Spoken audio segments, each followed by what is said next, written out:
Baik, assalamualaikum warahmatullahi wabarakatuh dan jumpa lagi bersama saya Ida Bagus Kedara Mardana dari kelas 11 TJKT 1 nomor presensi 27. Untuk hari ini saya mungkin akan membahas ya mengenai praktikum routing statis di Cisco Packet Tracer. Jadi bagaimana untuk konfigurasinya dan skenario nya, langsung saja kita simak. Baik, di sini saya diberikan sebuah modul oleh guru pengajar PPJ PKPJ saya. Praktikum ini praktikum ketiga ya tentang routing statis. Tujuannya itu kita untuk mengetahui cara kerja routing statik dan juga melakukan simulasi routing statik dengan Cisco Packet Tracer. Routing statik itu sendiri itu sebuah routing yang dilakukan oleh administrator untuk mengkonfigurasi informasi mengenai sebuah jaringan dengan cara manual, tidak otomatis ya. Untuk routing statik ini sendiri ciri-cirinya itu ada dua.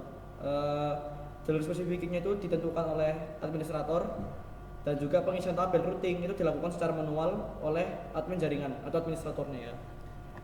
Pengujian routing statik ini dalam sebuah jaringan kecil ataupun menengah itu bukan sebuah problem atau masalah ya. Akan tetapi berapa segi entry itu harus disajikan forwarding table ya pada setiap routernya ya. Nah, cuman yang perlu kita sebagai catatan, bagaimana jika kita misalnya harus melengkapi forwarding table di setiap router yang jumlahnya tidak sedikit pada sebuah jaringan yang besar. Itu yang akan jadi sebuah PR kita kalau misalnya melakukan routing statik secara manual ya. Ada cara kerjanya sini, tambah konfigurasi router ya, dilakukan oleh administrator. Router itu melakukan sebuah routing dengan informasi yang diterima dari sebuah tabel routing. Admin jaringan menggunakan perintah IP route secara manual. Berarti kita akan otomatis menggunakan CLI ya teman-teman. Untuk mengkonfigurasi router dengan routing statik yang jelas itu untuk berguna melewatkan sebuah paket data. Ada beberapa parameter di sini, ada destination, tujuan network mask dan juga biasanya diisi dengan xxxx/x atau slash trafficnya berapa untuk semua jaringannya. Kemudian ada sebuah gateway, datagram yang dicapai melalui sebuah antarmuka atau QI. Ada pref source, itu tujuan paket dan juga sebuah meninggalkan router dengan sebuah alamat IP atau melalui sebuah alamat IP ya. Kemudian selanjutnya ada distance atau jarak. Jaraknya ada 0 dari 255, berarti saya bilangnya ini range lah ya. Range distance-nya sebuah jarak administrator pada sebuah router. Selanjutnya ada kelebihan ataupun kekurangannya ya. Nah, keuntungannya sudah dibaca sendiri di sini, ada meringankan kinerja prosesor router, kemudian bandwidth, tidak ada sebuah bandwidth yang digunakan pertukaran informasi. Routing statik ini juga lebih aman dibandingkan yang dynamic. Kemudian routing statik ini kebal dari segala usaha hacker untuk mengspoof. Kerugian ada administrator ini harus mengetahui semua informasi, jelas ya, pasti mengetahui. Hanya dapat digunakan untuk sebuah jaringan dengan skala kecil. Administrasinya cukup rumit dibandingkan routing dinamis dan juga akan banyak router yang harus dikonfigurasi secara manual. Dan juga terakhir ada rentan terhadap kesalahan, pasti miskonfigurasi ya. Oke, ada percobaan atau skenario nya. Di sini disajikan ada 2 server, 3 router dan juga ada 3 PCPT atau sebuah PC ya. Sini sudah memiliki jaraknya sendiri-sendiri, jalannya IP dan juga ada tabel percobaan. Jadi kurang lebih skemanya kurang seperti ini. Saya buka dulu Cisco nya, Cisco Packet Tracer. Kurang lebih seperti ini. Sudah saya buat ada 2 server, 2 server ini ya, 2 server, server dan 2 server 2. Ada 3 router dengan konektivitas kabel serial DTI ya, serial DTI. Ini dikonek dengan port serial. Untuk yang saya gunakan alat jaringannya hanya PT router. Kenapa PT router? Karena dia untuk konfigurasi sangatlah mudah. Sudah disiapkan ada 2 fast ethernet sorry, ada 2 serial DTE dan juga ada 2 fiber optic atau FO ya. Fiber optic. Oke. Kita langsung aja mungkin mulai ya untuk konfigurasinya. Lebih enak mungkin dari atas ke bawah ya. Jadi saya akan gunakan router pertamanya ini, router 1. Oke. Kita router 1. Kita klik dulu. Nah, router 1 ini dia connect dengan 4 perangkat antara lain PC 1, PC 2, router 2 dan router 3. Saya kecilkan dikit ya. Begini. Ini ada konfigurasinya ya. Itu fast Ethernet 0 itu dia ke PC 1, fast Ethernet 1 slash 0 itu ke IP 2, fast Ethernet 1 itu ya yang PC 2 ini. Untuk yang serial DTE 2 itu ke atas up ya, linknya up, yaitu ke router 2. Jadi itu dari router 1, router 2, router 3. Sedangkan yang serial 3 nya dia kembali lagi dari 13.13.13.1. Jadi router 3 nya ke router 1. Ini ya IP nya. Ini ke sini 12.12.12.0. Sedangkan yang dari router 3 13.13.13.0. Semuanya di sini menggunakan traffic 24 untuk path-nya ya, jalannya itu. Oke. Selanjutnya ada dari PC 1. Untuk konfigurasinya standar saja ya teman-teman. Saya akan cek beritahu di sini untuk IP configuration-nya. 92, 168, 11. Saya gunakan 11 karena di sini sudah digunakan 0 ya. Jadi ditambah 1, kurang lebih seperti itu. Subnet mask-nya saya gunakan yang standar aja. Traffic 26 berarti 192 ya. 192 untuk subnet mask. Default gateway kita masukkan juga 62. 62 ya. 62. Kemudian untuk DNS server ini saya buat default aja sih, dari atas 33333 ini ya, server 1 maksudnya saya gunakan sebagai DNS, jadi turun ke bawah kurang lebih seperti itu. PC 2 di sini konfigurasinya sama seperti PC 1 ya, cuman yang beda di IP 4 nya aja, dia tambah 1 jadi 64 65. Ini 2 sama, ini sama, DNS nya juga sama ke atas, cuman dia yang berbeda itu cuman IP nya, jadi dia lompat ya, di sini 1, di sini tiba-tiba lompat langsung 65. Oke. Selanjutnya kita geser ke PC 3. PC 3 di sini menggunakan menggunakan 128, jadi otomatis 129 ya teman-teman. Kita desktop. Sini 128. Ikutin yang itunya, subnet mask-nya ya. Kemudian untuk IP address saya gunakan 253. Tidak jadi 128. Kenapa?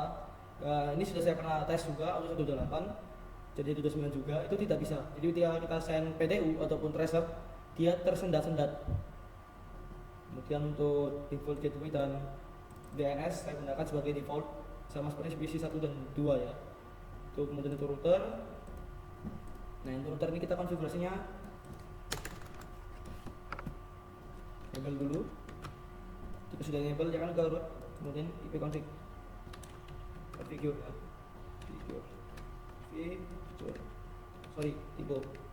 Configure.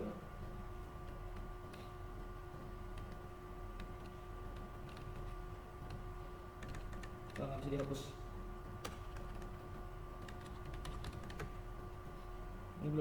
Ini sudah saya kunci, ini dia inputnya nggak mau ya.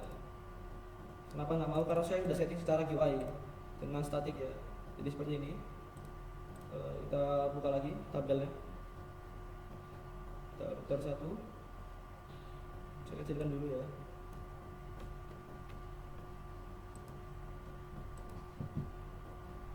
Sorry. Kurang lebih seperti ini.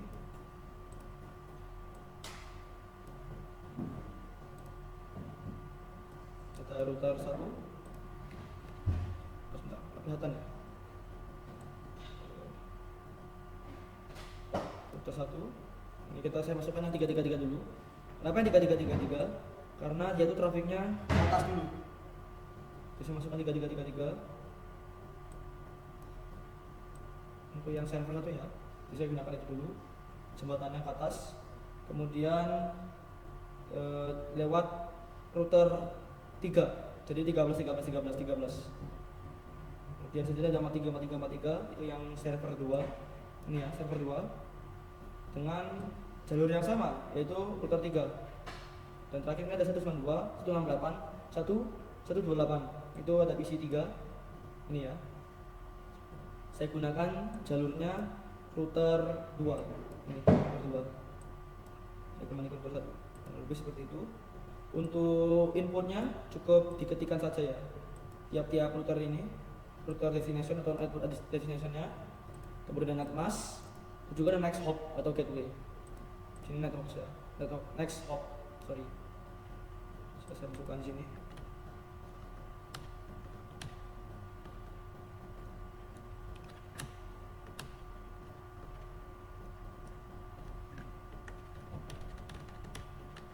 Kurang lebih caranya seperti ini ya. Saya demonstrasi saja secara singkat. Terus tinggal di add. Nah, ini otomatis sudah tertambah. Cuman ini kenapa dia nggak mau nambah? Karena itu tidak konsisten untuk address masknya. Ya, tidak sama.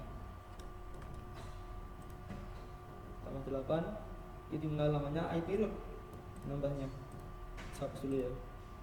Jadi kurang lebih seperti itu untuk CLI. Tinggal kita ketikkan perintah IP root.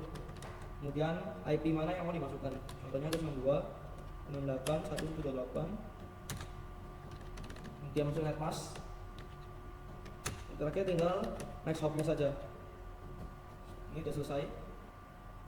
Tinggal dicek di konfigurasinya. Nah, nambah kan? Sama saja. Jadi kurang lebih untuk CLI seperti itu. Selanjutnya kita pindah ke router 2. Router 2 sini saya klik dulu. Untuk router 2 dia konsepnya sama seperti router 1. Hanya saja ya, dia di sini menggunakan IP dari PC1. PC1. PC1 ini akan melalui sebuah router, yaitu router 2. Jalurnya memang ya. Kemudian diterima di router 2. Jadi config-nya seperti itu. Saya gunakan 333 dulu dari server atas agar mau connect ya. Ini 333. Server 1 masuk melalui router 3. Kemudian dari router 3 ini dia dilanjutkan ke router 2 dan diterima langsung oleh router ini. Router 2 ini dia akan meng-forward bisa ke PC 3 maupun ke PC 1 dan PC 2 ya. Kurang lebih seperti itu. 4343 ini server 2 dan terakhir ini dikembalikan ke si PC 1 jalurnya ya. Sama untuk konfigurasinya pakai IP root. Sampai sini ada router 3.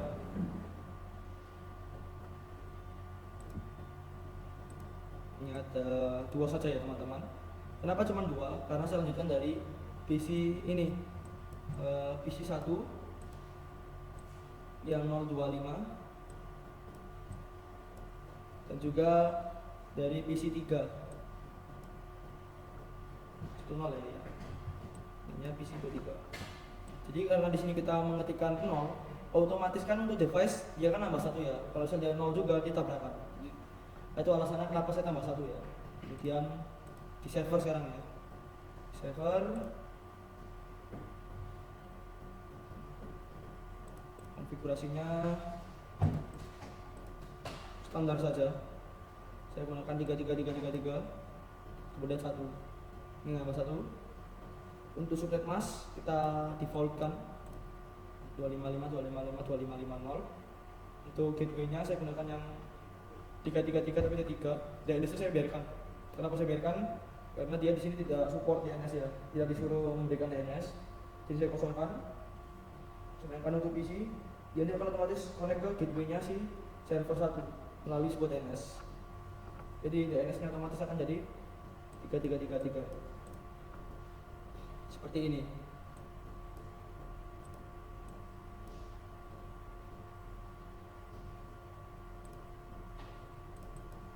Iya. 3333331. Ya soalnya dia lewat router dulu. Karena ini dia tidak lewat router dan juga standby posisinya. Jadi kita biarkan aja 3. Untuk router lagi. Server 2 dia sama seperti server 1 konfigurasinya. Melainkan yang berbeda hanya di bagian IP address. Dia menggunakan 434343 1. Untuk gateway-nya saya pindah dari 3, subnet masknya 255. Oke, kurang lebih seperti itu. Untuk konfigurasi seperti ini.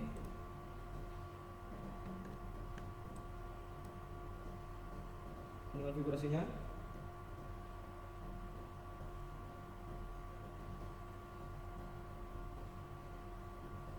Nah, seperti itu ya konfigurasinya. Selanjutnya tinggal kita lakukan pengetesan. Kita lanjut dulu.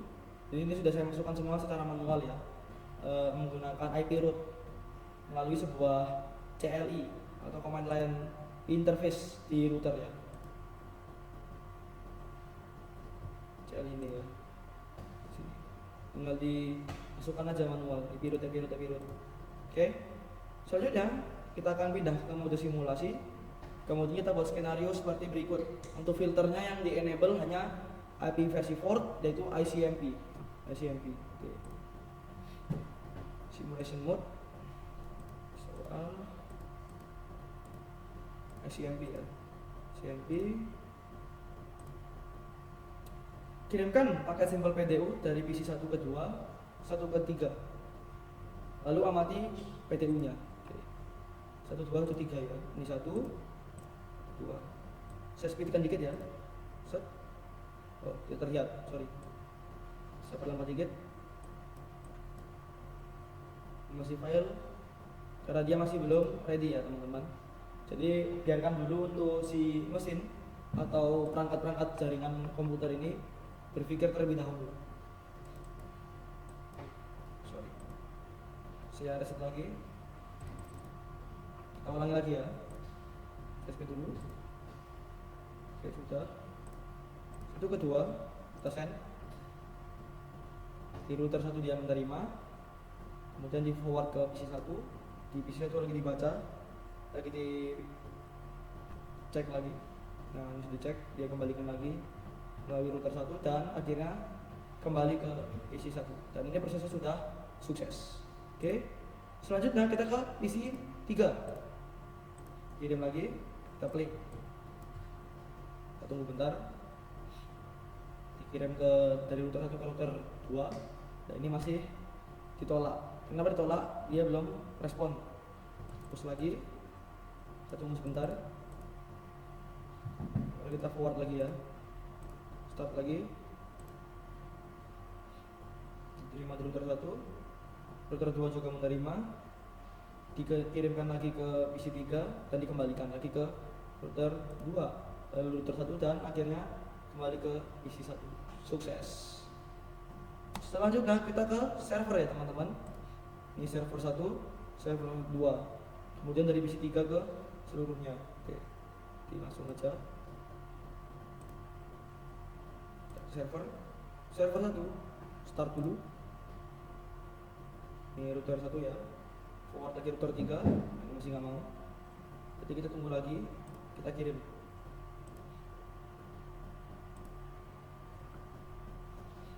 Tinggal lagi ya, sorry. Saya delete lagi ya. Karena ini kalau saya tekan flyer yang nge-lag. Karena spesifikasi laptop saya tidak kuat ya. Forward diterima. Router 2, router 1 ke router 3, router 3 ke server 1, kemudian dikembalikan lagi dari router 3, router 1 dan kembali lagi ke PC 1. Sukses. Next kita ke server 2 ya teman-teman. Server 2 start. Saya start lagi. Router error. Start dulu. Saya forward ya. Oke. Kita ulangin. Router 1 diterima. Router 3, langsung server 2. Server 2 mengembalikan ke router 3, dikembalikan lagi ke router 1 dan sampai di PC 1. Berarti untuk PDU dari PC 1 semuanya sukses. Next one kita ke PC 3 teman-teman ya. Lalu dari server. Ya, PC 3 lalu PC server. Oke, let's try. Kita tembak.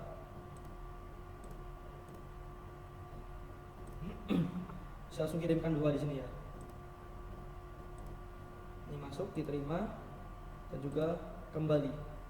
Dua-duanya sudah kembali melalui router 2, router 1, PC 1 dan PC 2 langsung. Saya mengirimnya 2 langsung ya. Oke, next kita langsung ke servernya. Kita forward lagi PDU-nya ke server 1 dan server 2.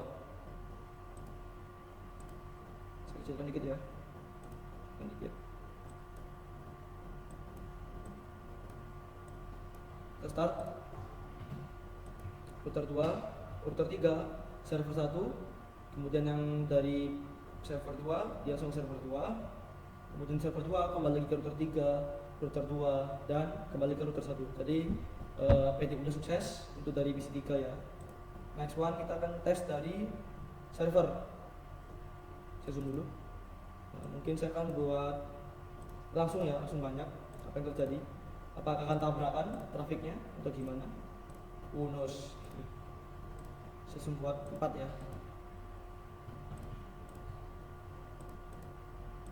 Seperti itu. Kecilkan dulu. Ini saya start. Ini ke bawah, jadi dia ngirim 3 langsung ke router 2, router 1 sorry. Router 1 ke PC 1 dikembalikan lagi, PC 2 dikembalikan lagi, PC 3 dikembalikan lagi, dan dari server dia dikembalikan, dan akhirnya semuanya paket-paket PDU ini kembali lagi ke server 1. Untuk semuanya prosesnya sukses. Jadi untuk proses pengiriman PDU ini sudah berhasil lah teman-teman. Next kita akan pindah ke mode real time. Kita coba lagi di mode real time. PC 1 ke PC 2 sukses. 1 ke 3 sukses. Kita akan tes lagi dari PC 2 ke 1 sukses. 2 ke 3 sukses. Oke, jadi aman ya teman-teman. Next kita mungkin tes lagi melalui perintah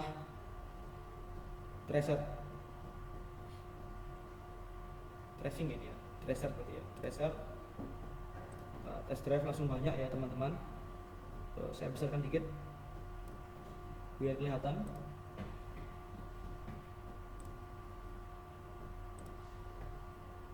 Saya langsung aja berarti ya, langsung real time aja. Sini saya buka dulu CMD nya atau command prompt di PC 1. Tracer IP nya di sini 92.68.1.65. Sukses ya, karena dia satu router yang sama. Walaupun dia ininya istilahnya IP nya besar atau lebih ya range nya, dia tetap bisa karena dia masih satu router. Tapi kalau misalnya lakukan tracing tersebut dengan IP konfigurasi yang salah atau konfigurasi dengan salah di router 1, otomatis dia akan nyambung ya teman-teman. Next kita ke PC 3. Reset lagi. 1, 2, 9. Oh sorry, salah. Ini routernya, IP nya bukan 28 ya. Saya ubahnya 253 oh ya. 253 teman-teman, jadi salah. 253.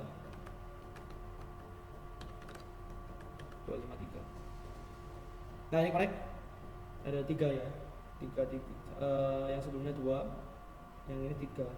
Jadi trafiknya salah. 1 kirim ke sini, kemudian langsung diterima 2. Kalau PC 1 yang kita lakukan tracing ke PC 3, dia ke router 1, router 2, kemudian diterima 3. Seperti itu. Next kita ke server.